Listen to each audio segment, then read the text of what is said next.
vous propose de décrypter aujourd'hui les indicateurs économiques suivis par les investisseurs. Et c'est Frédéric Colorafi, membre du comité d'investissement et de la direction de gestion de portefeuille de LCL, qui vient nous expliquer aujourd'hui tout ce qu'il faut savoir sur les indicateurs économiques. Bonjour Frédéric Colorafi. Bonjour.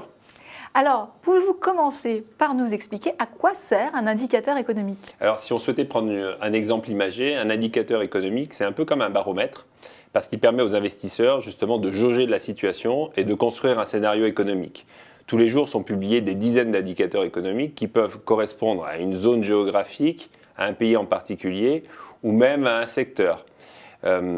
Certains indicateurs économiques sont émis par des organismes publics, mais également privés. Ils peuvent être également parfois revus après coup pour mieux s'adapter à la situation économique. Parfois, les anglo-saxons évoquent la notion de soft data, qui correspond davantage à des enquêtes, à des enquêtes d'opinion, alors que les hard data, ce sont les données dures justement, qui correspondent davantage à des chiffres de croissance économique. Et alors, est-ce que tous ces chiffres évaluent systématiquement l'activité à venir?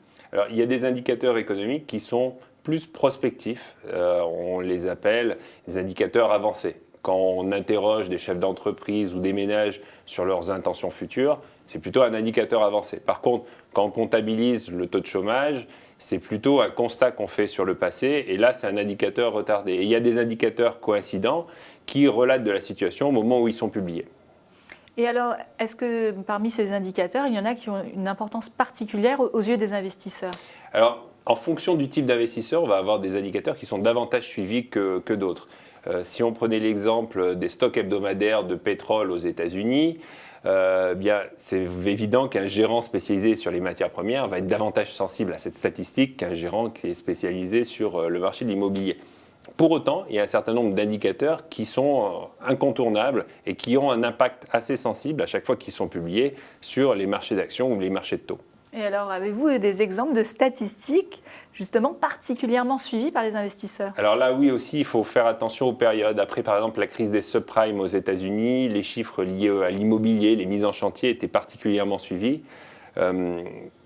Après, quand on commence à avoir des tensions inflationnistes, on regarde par exemple les salaires horaires, mais il y a des indicateurs, comme vous le disiez, qui sont incontournables. Je pense particulièrement au PIB, que ce soit aux États-Unis, en Europe ou en Chine, aux indicateurs tels que les ISM ou les PMI du secteur des services ou du secteur manufacturier. Lorsqu'ils ressortent supérieurs à 50, ça laisse plutôt présager une expansion.